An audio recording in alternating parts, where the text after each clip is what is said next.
Lao Tzu, the ancient Chinese philosopher, said, "Tao created one, one created two, two created three, three created all the myriad things." This suggests that the world is formed from Tao. Chinese people greatly value the Tao, or the Way. In Chinese, the concept of moral standards is denoted by the two characters Dao De, meaning the way, and virtue.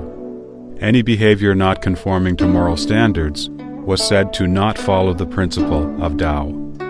In ancient times, a brutal emperor would be called a decadent ruler who lacks the Tao. Even farmers in revolt posted banners proclaiming, "Achieve the way on behalf of heaven." The Chinese traditionally believed in the unity of heaven and humanity. Lao Tzu said in his book, Tao Te Ching, "Man follows the earth follows heaven, heaven follows the Tao, and the Tao follows what is natural. The Tao of the universe does not change, and the universe runs according to the Tao, in an orderly manner. The earth follows the changes of heaven. Therefore, it has 4 distinct seasons. By respecting heaven and the earth, humankind enjoys a harmonious life of gratitude and blessings. This is reflected in the expression, heaven's favorable timing, earth's advantageous terrain, and harmony among the people. Astronomy, geography, the calendar system, medicine, literature, and even social structures all follow this understanding according to traditional Chinese thought.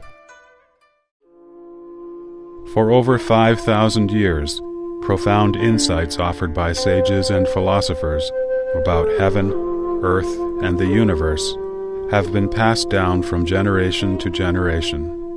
This wisdom has nurtured the Chinese people and created one glorious era after another. In the last 100 years, while China was in great peril, the communist specter took the opportunity to enter the scene and seized political power by the use of brutal cruelty, controlling people with violence and lies, and promoting man over nature, and a philosophy of struggle. Chairman Mao Zedong said, "Battling with heaven is endless joy, fighting with the earth is endless joy, and struggling with humanity is endless joy." The Communist Party despises heaven, earth, nature, and morality. It is an extremely malevolent force against the universe, causing limitless agony and tragedy. It has also pushed China's 5,000-year civilization to the brink of destruction.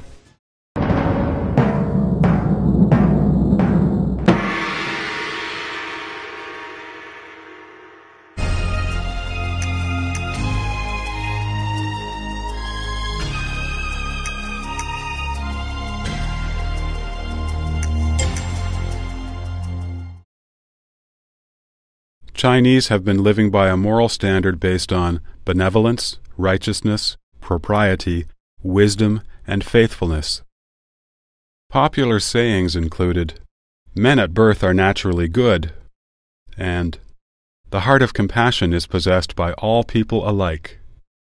Man's inborn nature aspires to kindness. Morality and justice are the most fundamentally important criteria for human beings. The Communist Party disregards these fundamental criteria, human nature, and morals. It materializes and mechanizes human beings. It classifies people into different categories based on wealth, family background, and so-called class components, and stresses that class conflict shouldn't be harmonized. People who were labeled as advanced class were transformed into frenetic revolutionary tools and rebellious revolutionary ruffians.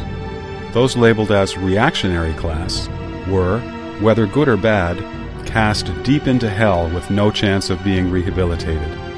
The Communist Party's standard for classifying people has changed frequently and unpredictably. Yesterday's revolutionaries could be the target of today's attacks. The decades of on-again, off-again political movements have made Chinese people realize that right or wrong is not important in the communist society. The only way to survive is to follow the party closely. In Chinese society today, people have lost their standard of good and evil, virtue and vice. Virtue is regarded as foolish and a sign of weakness. The Chinese saying, "Life will get the best of you if you don't look out for number one," has become many people's motto. People stop at nothing for personal gain.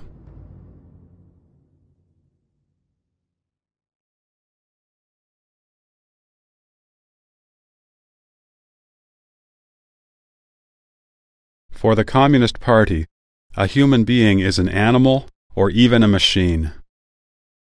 The Communist Party's goal is to control people and gradually change them into rebellious, revolutionary ruffians. Marx said, "Material forces can only be overthrown by material force." Theory also becomes a material force as soon as it is gripped by the masses. He believed that human history is nothing but the continuous evolution of human nature, and that human nature is in fact class nature. He posited that there is nothing inherent and inborn, only products of the environment. He argued that a human being is a social man, disagreeing with the natural man concept postulated by Feuerbach. Lenin believed that Marxism cannot be generated naturally among the proletariat, but must be infused from outside. Lenin tried his best, but could not cause workers to shift from the economic struggle to the battle for political power. So he pinned his hopes on the conditioned reflex theory put forth by Nobel Prize winner Ivan Petrovich Pavlov. Lenin said this theory, quote, "has significant meaning for the proletariat all around the world," unquote. Trotsky even vainly hoped that conditioned reflex would not only psychologically change a person, but also physically change the person. In the same way that a dog drools once it hears the lunch bell ringing, soldiers would be expected to rush ahead bravely upon hearing gunshots, devoting their lives to the Communist Party. Since ancient times, people have believed that rewards come from effort and labor. Through hard work, one gains a prosperous life. People have contempt for indolence and consider reaping benefits without working immoral. However, after the Communist Party spread to China like a plague, it encouraged social scum and idlers to divide up the land, rob private property, and tyrannize men and women. These things were even done publicly and legally. Respecting one's elders and teachers, and respecting knowledge, has been a Chinese tradition for several thousand years. Yet, in the Cultural Revolution, the Chinese Communist Party encouraged students to assault and bully teachers. Knowledge was condemned. It was said that, quote, "the more knowledgeable one is, the more reactionary," unquote. The concept of being respectful to teachers and knowledge was quickly erased from the minds of that generation. On August 5, 1966, Bian Zhongyun, a teacher of the affiliated girls' high school of Beijing Normal University, was paraded around by her female students on the street, wearing a tall dunce hat and ink-stained clothes, carrying an insulting black board over her neck. She was surrounded by students drumming on trash cans. She was forced to her knees on the ground, beaten with a wooden stick spiked with nails, and burned with boiling water. A living and breathing Bian Zhongyun was tortured to death on the spot. In another story, the woman principal of the affiliated high school of Beijing University was forced by students to knock on a broken wash basin and yell, "I am a bad element." Her hair was shaved to humiliate her. Her head was beaten bloody while she was forced to crawl on the ground. During those years of the re-education of intellectuals, professors from Tsinghua University were banished to Carp Island in Nanjing, Jiangxi province. Schistosomiasis was so common there that a labor camp originally located there had to move.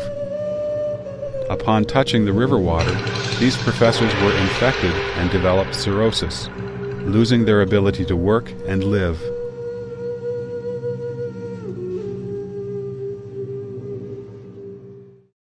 Everyone thinks to be clean is good, and to be dirty is bad.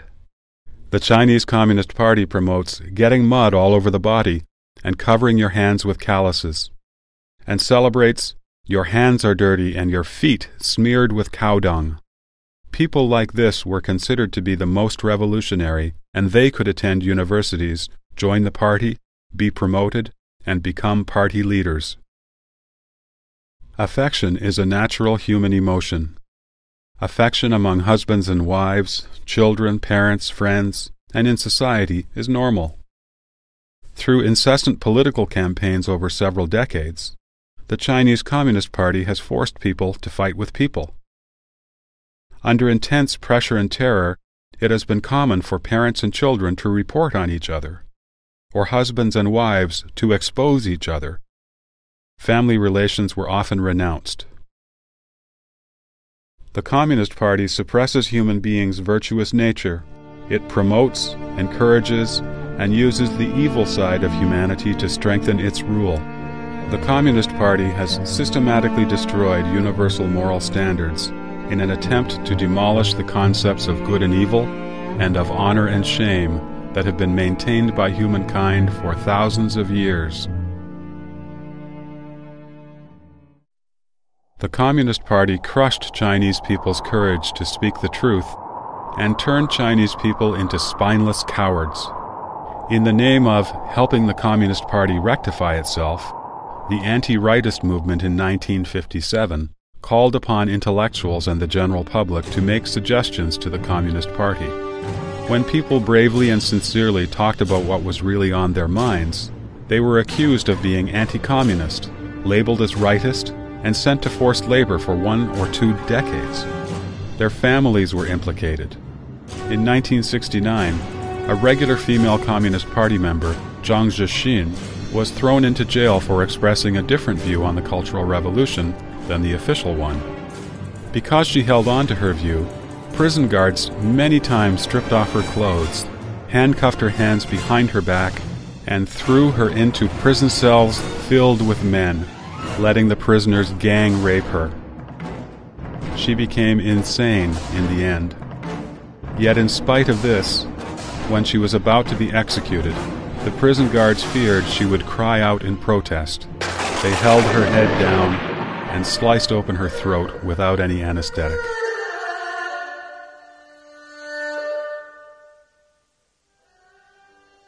After the 10 years of the Cultural Revolution ended, in order to earn back people's loyalty, the CCP brought justice to many people, restoring their good reputation, including that of Zhang Zhixin. Nonetheless, it has always followed its tradition of persecuting people who dare to speak the truth. Without the party's permission, no media exposure of the dark side of the party is allowed. The International Organization of Journalists revealed that among all nations in the world, China has the largest number of journalists in detention. In 1998 and 1999, Zhang Weiping, chief of the Hong Kong-based Wenweipao newspaper liaison office in northeast China, published articles under an alias in Hong Kong magazines.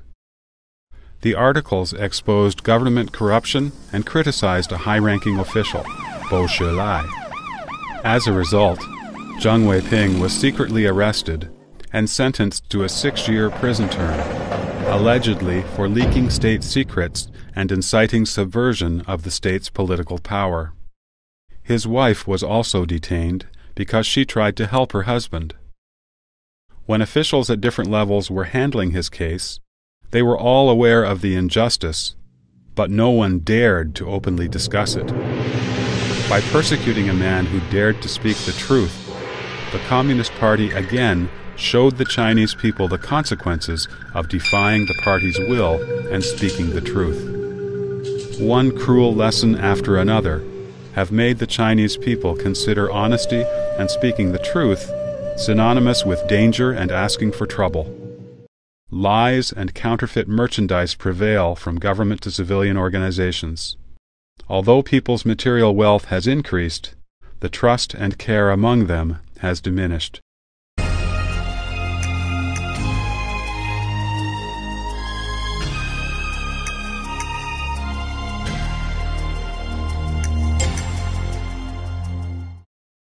Engels said that freedom is the recognition of inevitability. Mao Zedong added, and the reformation of the world. This final touch fully brought to light the Chinese Communist Party's view of nature, namely, as something to be changed and to be conquered. The popular folk songs during the Great Leap Forward show the arrogance and stupidity of the party, showing how they dared to challenge nature. The lyrics go, "I can make the mountains bow and have the rivers step aside. There's no Jade Emperor in heaven, and there's no Dragon King on earth. I am the Jade Emperor, and I am the Dragon King. I order the 3 mountains and 5 gorges to step aside. Here I come." Indeed, the Communist Party has come. With it comes the destruction of the balance of nature and the original harmonious world.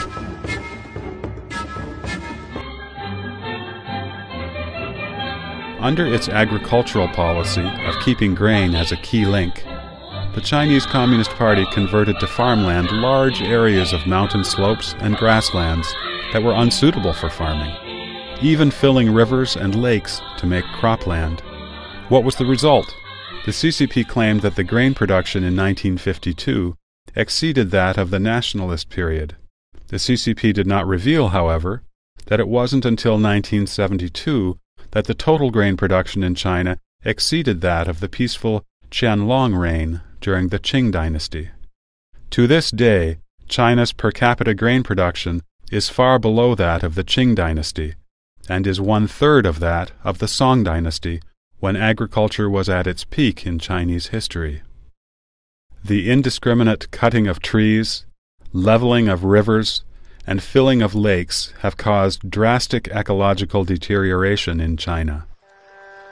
China's ecosystem is on the brink of collapse. The drying up of the Tai River and the Yellow River, and the pollution of the Huai and the Yangtze rivers sever the lifeline of the Chinese nation. With the disappearance of grasslands in Gansu, Qinghai, Inner Mongolia, and Xinjiang, sandstorms have entered the Central Plains.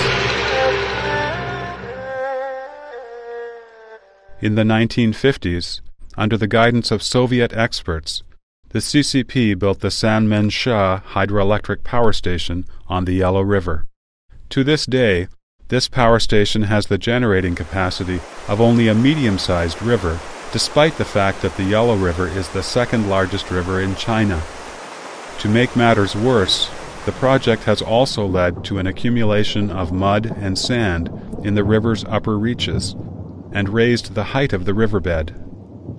Because of this, even a moderate flood brings enormous loss of life and property to people on both sides of the riverbanks.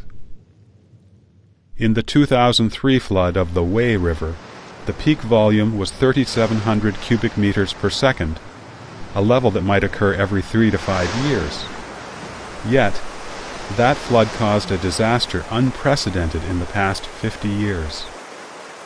A multitude of large-scale reservoirs were built in Henan province. In 1975, the dams of these reservoirs collapsed one after another. Within 2 hours, 60,000 people drowned. The total death toll was as high as 200,000.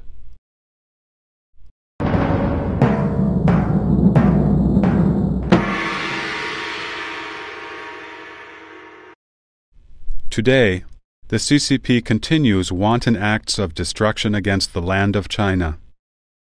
The construction of the Three Gorges Dam, which was officially started at the end of 1994, was another dam construction the CCP attempted to monumentalize. The Xinhua news agency said, The construction of the Three Gorges Dam was a great project that conformed to Zhang's Three Represents, and that the construction of the Three Gorges Dam was a brilliant joint decision made possible by 3 generations of leaders in the party central. Yet, a series of serious consequences have surfaced along the way. About 2 million people have been forced to leave their homes behind, creating some unsurmountable challenges. The 600-kilometer-long reservoir will flood over 250,000 acres of precious farmland and 1,300 historical cultural sites. It will bring unpredictable damage to the environment along the Yangtze River. Amid the hype about great dams for so many years, the Three Gorges Dam will probably be the most disastrous of all.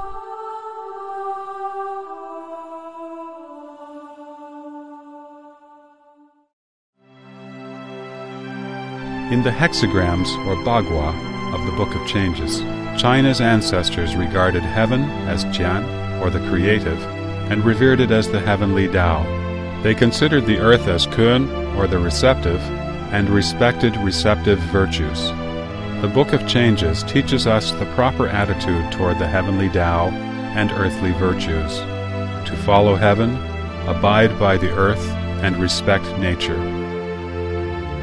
The CCP, however, in violation of Qian and Kun, promotes battling with heaven and fighting with the earth. It has plundered the earth's resources at its will. In the end, it will inevitably be punished by heaven, the earth, and the law of nature.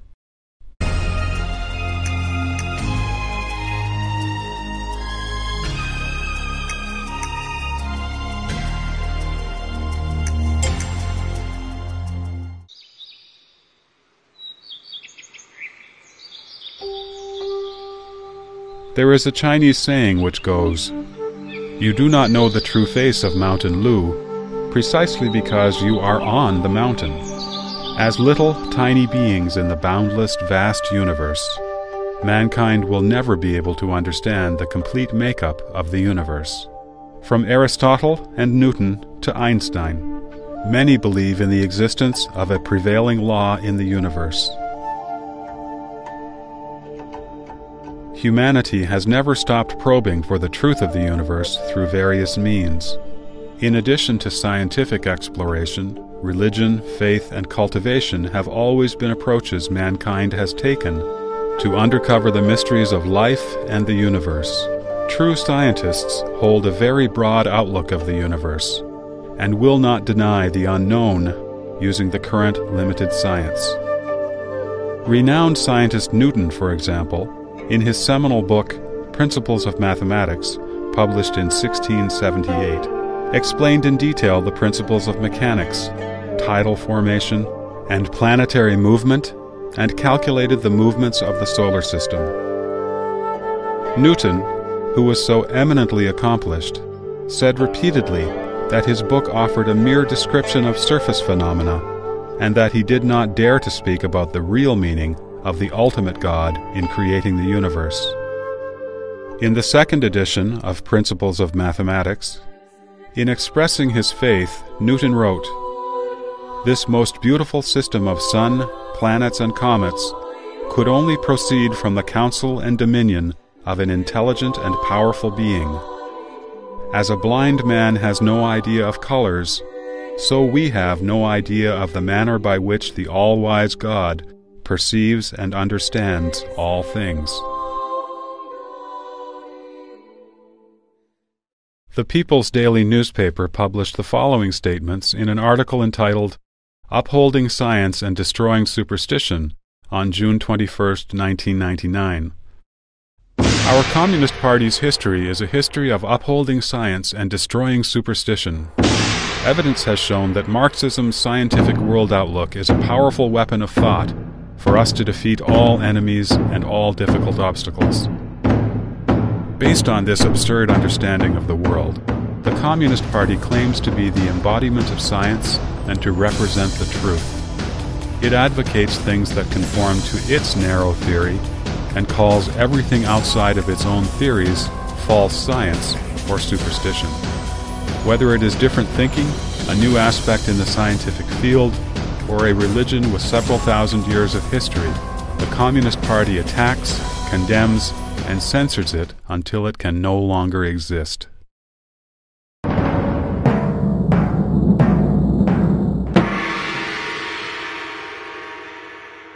The Russian Communist Party used to criticize the theories of relativity, quantum physics, and the theories of the universe.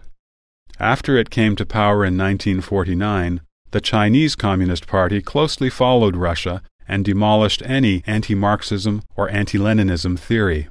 Many professors' political thinking and ideas about class differentiation were harshly criticized because their academic views conflicted with the government's official guidelines. On June 29, 1952, the People's Daily published an article announcing that the Russian geneticist Michurian's biological theory was of the proletariat nature, whereas Morgan's theories of genetics, which was commonly acknowledged at the time in the global biological community, was criticized as idealism, reactionary, supporting the capitalist class, false science, and even fascism. During the Great Leap Forward in 1958, the ideology of the day is summed up by the following saying: "However daring human beings are, that's how productive the earth is." This saying was considered to be the truth, and any experts who thought differently were ruthlessly denounced and criticized. Today, modern medical science, research on the soul, reflective research on evolution, and other new scientific fields around the world have been denounced as false science, and are being suppressed and attacked in China because they are not in accordance with communist doctrine. Science is a means for mankind to explore nature, yet the Chinese Communist Party has used many ways to monopolize and manipulate science. The manipulation is all-encompassing, influencing everything from education to scientific research. It has suffocated Chinese people's creativity and independent thinking, their spirit to explore unknown territory, and their courage to reflect on traditional theories. For thousands of years, faith has been mankind's experience and a way of understanding the relationship between man and the universe. Faith should lie beyond the management of a political party. The Communist Party believes in materialism and atheism, which oppose mankind's traditional beliefs. People's faith in God made it difficult for the Communist Party to promote communism. Consequently, ever since its earliest establishment, the party has been extremely afraid of various orthodox faiths. So, it turned around and accused religion of being an opiate for the masses, keeping them numb to the truth. The Communist Party forces people to believe that a human being is no more than a high-level animal who can talk and use tools. It advocates that there is no God, no Buddha, no past lives, no afterlife, and no ultimate price to pay for one's misdeeds. Without exception, after the Communist Party seized the reins, in order to strengthen their power, the party leaders deified themselves. One quote from the day: "Chairman Mao is the great savior of the people. The Communist Party is like the sun. It brightens everything it shines upon." Yet, people who truly believe in God will not consider their political leaders to be gods. In light of this, the orthodox faiths posed a serious challenge to the Communist Party's policy of keeping people ignorant. Ever since the Chinese Communist Party took power, it has destroyed temples, burnt scriptures, persecuted priests and monks, and sent party members to infiltrate religious organizations and to take positions as religious leaders. It has resorted to violence and imprisonment to force the people to worship the Communist Party first, and then God or Buddha. Step by step, in the large-scale political movements over the past decades, the Communist Party leaders have been portrayed as gods. Meanwhile, the righteous faith in Chinese people's minds, which has been passed down for thousands of years, has been destroyed. When the gods created by man exposed their true faces as time went by, when Chinese people lost the halo of God in their minds, what was left in China was a spiritual void. After being fooled and having their ideals crushed, for the generations of older Chinese, the decades of loss and pain have made them doubt everything. The younger Chinese generations have rejected faith. The incessant pursuit of material comfort and an indecorous attitude toward life have destroyed Chinese people's moral restraints. The Communist Party has not only wantonly destroyed people's lives and property, it has taken away the morality and soul of the Chinese people, which had been passed down for thousands of years.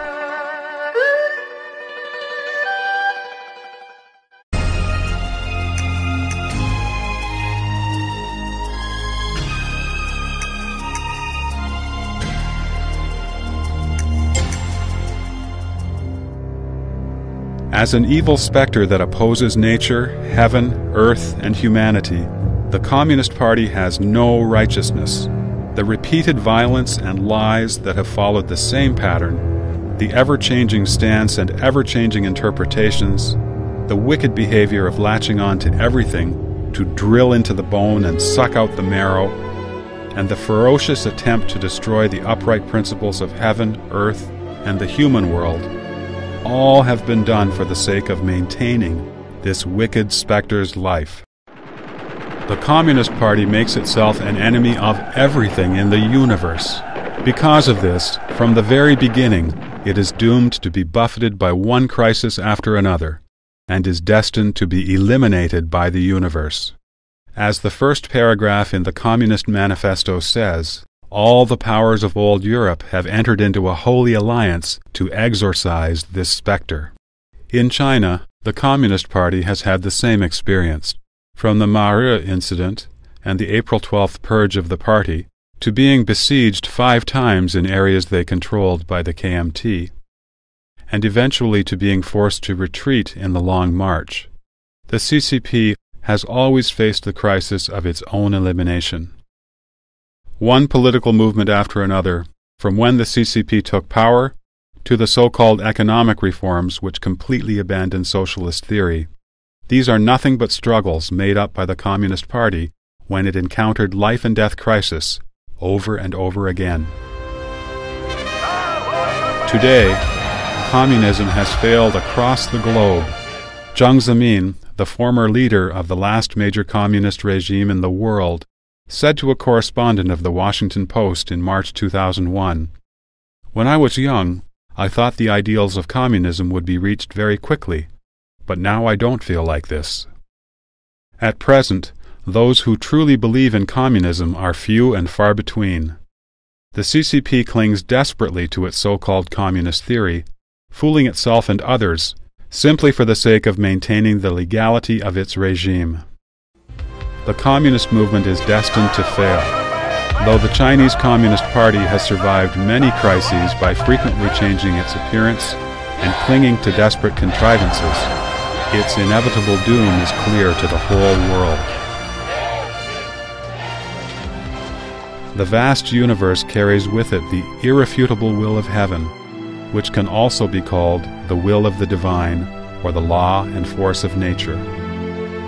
Humanity will have a future only if it respects heaven's will, follows the course of nature, observes the law of the universe, and loves all beings under heaven.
归正道，